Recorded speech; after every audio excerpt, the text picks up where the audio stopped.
సంవత్సర కాలంలో ఇంకా 5 రోజులు అయితే మీరు విజయోత్సవాలు చేసుకుంటుంటారు కదా, ఫస్ట్ నుంచి దేనికి కోసం విజయోత్సవాలు చేసుకుంటుంటారు?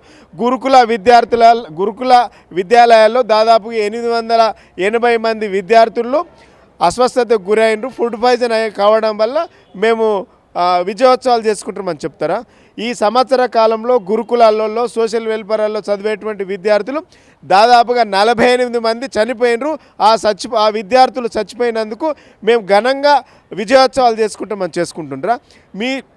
మీ నిర్వాహకం వల్ల ఆటో డ్రైవర్లు దాదాపుగా ఇప్పటికు 40 మంది చచ్చిపోయినరు. 40 మంది ఆటో డ్రైవర్లకు నెలకు 10,000 రూపాయలు లెక్కన 12 నెలలకు 12,000 ఇస్తామని చెప్పినా ఇయ్యలేదు కాబట్టి వాళ్ళు చచ్చిపోయినరు.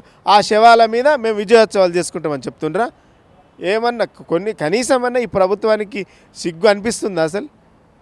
ఇంతమంది చావులకు కారణం కదా, రైతులకు చావులో మీరు కారణం, ఇలా విద్యార్థుల చావులకు కారణం మీరు. ఇలా ఉద్యోగాలు రాక 2 లక్షల ఉద్యోగాలు సంవత్సరం లోపల ఇస్తామని చెప్పిండ్రు. మేము ఇచ్చినటువంటి 31,000 ఉద్యోగాలకు మీరే భజన చేసుకుంటే మేమే ఇచ్చినని చెప్పుకుంటారు. అంతకంటే సిగ్గుమాల చర్యలు ఏముంటాయి ఇంకా? అంటే ఇన్ని జరుగుతుంటే కూడా ప్రభుత్వానికి చీమ కుట్టినట్టు కూడా లేదు అనడానికి అనేక సందర్భాలు నిదర్శనంగా కనబడుతూ ఉన్నాయి. ఈ గురుకుల విద్యార్థుల చావులపైన, మరణాలపైన ఇలా చీఫ్ జస్టిస్ కూడా అసలు ఇంకా ఈ ప్రభుత్వం ఉన్నదా లేదా అనేసి ఇలా చీఫ్ జస్టిస్ కూడా మీరు స్పందించినటువంటి సందర్భం వచ్చిందంటే ఈ ప్రభుత్వానికి ఇంకా సిగ్గస్తలేదు.